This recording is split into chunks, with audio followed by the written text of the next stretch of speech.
आज हम करेंगे दुख का अधिकार जो कहानी है, इस कहानी का सार। दुख का अधिकार पाठ जो है, इसके माध्यम से लेखक यशपाल जी ने समाज में उपस्थित अंधविश्वासों पर प्रहार किया है। लोगों की गरीबों के प्रति मानसिकता को उन्होंने इस कहानी के द्वारा दर्शाया है।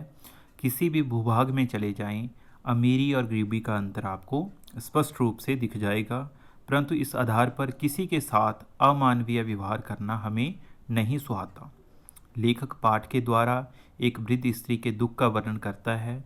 उस वृद्ध स्त्री का एक ही बेटा था, उसकी अकाल मृत्यु हो जाती है। घर की सारी जिम्मेदारी वृद्ध स्त्री पर आ जाती है। धन के अभाव में बेटे की मृत्यु के अगले ही दिन वृद्धा को बाजार में खरबूजे बेचने आना पड़ता है। आसपास के लोग उसकी मजबूरी को अनदेखा करते हुए उस वृद्धा को बहुत बुरा बोलते हैं। लेखक समाज को यही संदेश देना चाहता है कि गरीबों की मजबूरी को कभी अनदेखा नहीं करना चाहिए। यह सत्य है कि दुख समान रूप से सबके जीवन में आता है।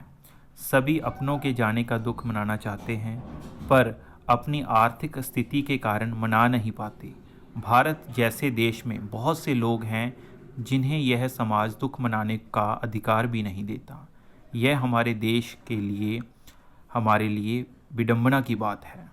तो इस कहानी में जो दुख का अधिकार है, लेखक यह कहना चाहता है कि यद्यपि दुख प्रकट करना हर व्यक्ति का अधिकार है, परंतु हर कोई इसे संभव नहीं कर पाता। एक महिला संपन्न है, उस पर कोई जिम्मेदारी नहीं है।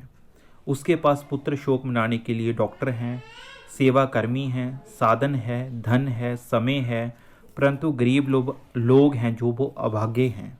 वे चाहे भी तो शोक प्रकट करने के लिए आराम से दो आंसू नहीं बहा सकते। सामने खड़ी भूख, गरीबी और बीमारी नंगा नाच करने लगती है। अतः दुख प्रकट करने का भी अधिकार गरीबों को नहीं है। तो इस प्रकार ये पूरी जो कहानी है, पाठ का सार मैंने आपको बता दिया। आपने इसको सुनकर याद करना है। इसमें से बहुत से प्रश्न आपसे पूछे जाएंगे। धन्यवाद। आपका दिन शुभ हो।